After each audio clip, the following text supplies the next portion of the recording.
Today I want to talk about something that every artist is forced to think about at some point in their careers, many times probably if you are doing a lot of shows or you're getting yourself out there, but it is the question of how to write an artist statement. This, in my opinion, this may be different for you. I consider this to be the most annoying and just kind of arduous and borderline pointless part of art making for a few reasons. In my case, the purpose of an artist statement is there's a number of purposes that I will proceed to list right now. One being it lets potential professional contacts know who you are and what you are doing and what box to put you in, good or bad. Think about it like this. I mean, you are applying and interviewing for a job. You need a CV and resume. They're not going to let you just walk in and be like, hey, like, this is what I'm all about. This is who I am. This is what I look like. This is what I've done. Do you want to hire me?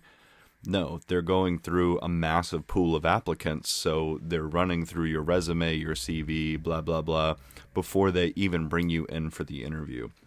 Now, if you are the type of person that is not working with galleries, you are not working as an art teacher, I don't know, you're not in any kind of professional or corporate setting as an artist, your artist statement may feel pointless, which leads us to my opinion, the second version of why, or the second reason someone would want an artist statement from you, which is to know why you want your art. I mean, why you make your art. What is the point of it? Why are you making it? It's going to appear on your website, and your potential fans or audience is going to be able to show up there, flip through photos, and read your artist statement.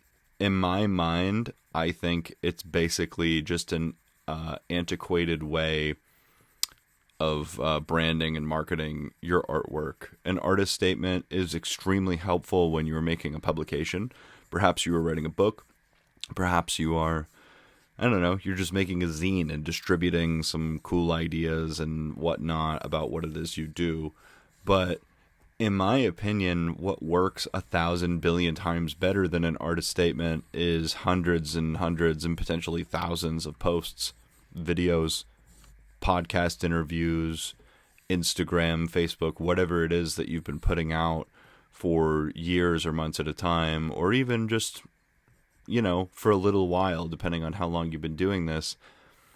I just think someone's digital footprint kind of antiquates and replaces the artist statement in this day and age. Now, that opinion that I just shared with you, in a sense, is kind of, what am I trying to say here?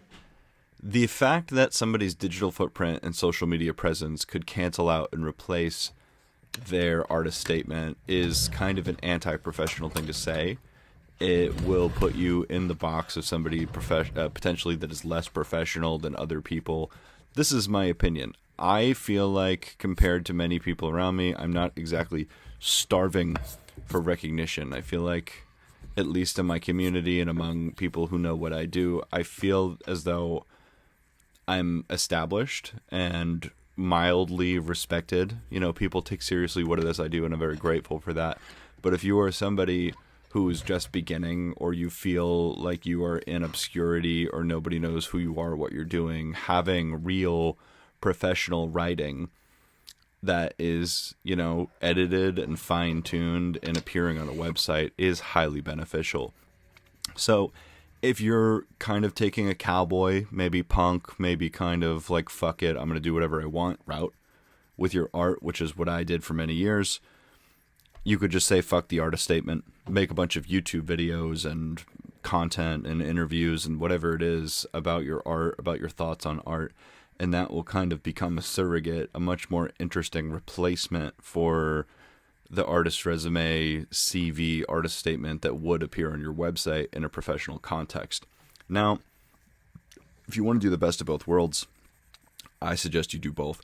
Make sure you have a steady output, or is that the right word? Make sure you have a steady stream of creations, intellectually speaking, writing, talking about your work, your thoughts on it, your thoughts on other people's art criticism, art world, art history. Get out there and talk about these things, because that will ultimately color you and let people know who you are and add three-dimensional detail to your artist identity, which is the whole point of this. You want people to know who you are and what you're doing. Now, I feel like that pretty much covers most of my thoughts on should you have an artist statement, should you not. If I had to briefly recap, I would say if you want to be highly professional and you want to potentially stand out in a gallery or professional or office or corporate setting relating to your art and relating to art opportunities in an official capacity such as grants, proposals, what have you, you need a fine-tuned, beautiful, original, and professional artist statement. If you are somebody that's just like an entrepreneur, you're trying to be an influencer, you're a creator, you may be better served to not even bother with the artist statement and just make sure you are putting out lots and lots and lots of professional content, because that will kind of replace the artist statement. And third point, if you want to be like locked down, batten down the hatches, nobody, undeniably professional, you're going to want to have both. You're going to want to have excellent content and output related to your art and your theory, plus a real professional artist statement, CV, resume, etc. The next question is, second part of this video, what do you put in the artist statement? What's the point of it? Is it just writing about what I do? Do I put in what kind of paint I use? Do I blah, blah, blah, blah, blah, blah? There's really no wrong way to do it. I would consider this.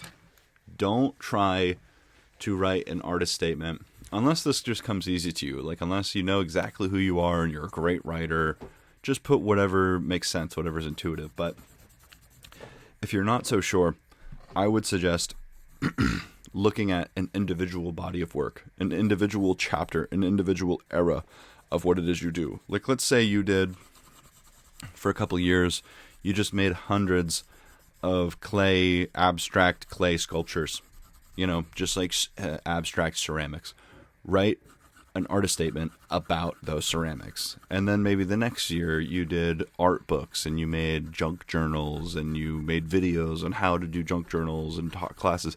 Write specific artist statement for that era, for the junk journaling era. Why did you do it? How did it help you? What did you learn from it? What materials did you use? What did you accomplish while you did this? Do you have theory? Does this relate to your culture? Does this relate to your personal beliefs? Does this relate to your family, your upbringing? Pair the technical with the personal. But the most important thing, if you're overwhelmed here, is to write about a highly specific era in time from your career, because it's going to be a lot easier than trying to write an artist statement that fully encompasses and covers your entire everything that you've ever done, like your entire experience, your entire career. Like, that's just too overwhelming. Like, you might as well be trying to write a book, an autobiography about you and your art and why you did this. It's like they're not asking you to write a memoir.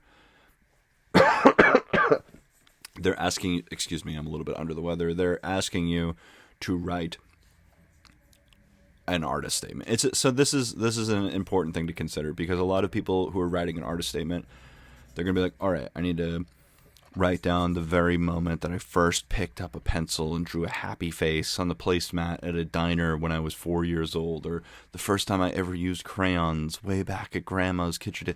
Like, if you want to go that far back and write about your childhood or something, like, only include that if it is absolutely necessary to the narrative you are presenting. But odds are, if you are in a pool of applicants for a proposal, for a grant, the person reading it doesn't want to read 25 pages of insanely hyper-detailed, boring autobiography about the very first time you drew all the way up until the very moment that you're writing on the paper.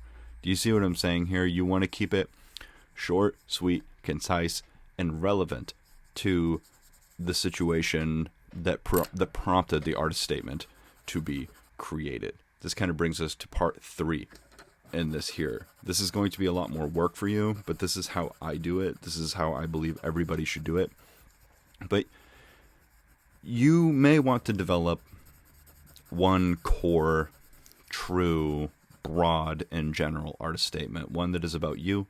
It contains your age, some relevant information about your personality, perhaps whatever you want to include, your cultural background, education, mediums you work in, the type of subject matter you use, why you do it, and scene. That can be your general one. This is going to be no longer than a page. Think 2, 3, 4 paragraphs. Very short. And then you can have that one as a PDF or as a landing page on your website and use it forever. But keep in mind, an artist statement isn't something that you get tattooed on your skin and then you keep forever and ever. It's something that you will have to continually rewrite, recreate, and use constantly. So you can keep that generalized artist statement that you wrote forever and use it for whatever you want. But keep in mind, every time there's a proposal that you're applying for, every time you're putting in a proposal, you're applying for a grant, you're applying for a show, this gallery, this body of work, this book, whatever it is you're doing, you're going to write a new artist statement every single time you do something. If you have a new body of work, new artist statement, new gallery proposal, new artist statement, grant proposal, new artist statement. Like, you need to be constantly making new artist statements that are relevant to the work that you are promoting or investing in. And as far as what you should put in it, I've covered that a little bit, but it's honestly, it's all about your personal style, why you're doing it, what the point, if it is this for general use for a website, is this for a specific thing, what goes into it will be completely dependent on why it is being created. The main things that I would take away from this video and what I'm telling you is it's good to keep one that's broad. Have one that contains basic biographic information, basic technical information, basic career, education, whatever. Put that one away, keep it in the files, keep it in the website. But keep in mind, you are going to be writing countless, hundreds potentially, artist statements throughout your career that will be relevant to specific projects and specific windows and times. So I encourage you, if this is something you're not comfortable with, do some reading about technical writing, because that's really what we're talking about. You don't have to be a journalist. You don't have to be somebody writing a memoir. You don't have to be anything. You have to be a technical writer. Think about technical writing as somebody who may write the instruction manual for an electronic being sold at Best Buy, or somebody writing a employee handbook, or like writing directions for something, or perhaps just writing a very generic basic essay. Develop those skills where you are doing professional and technical writing, and eventually you will be able to write a perfect artist statement. As far as style goes, making it interesting, making it fancy, using beautiful language, I wouldn't worry about any of that stuff. And if you really, really, really want it to be punched up and be nice, you probably have a writer friend. Just ask someone to look at it for you. Ask somebody to ask you, hey, rip this apart. Don't pull any punches. How can I make this better? How can I make this more interesting? As long as your artist statement contains relevant biographical information, technical information about what you do, and then perhaps some personal information about why you are making it. Keep the broad one on your website, and then be prepared to make hundreds or thousands of them for the rest of your life. It's just part of the game. If this was helpful, subscribe, hit me up on here, and happy writing, happy painting. Artist statements. Very boring, but unnecessary part of the game.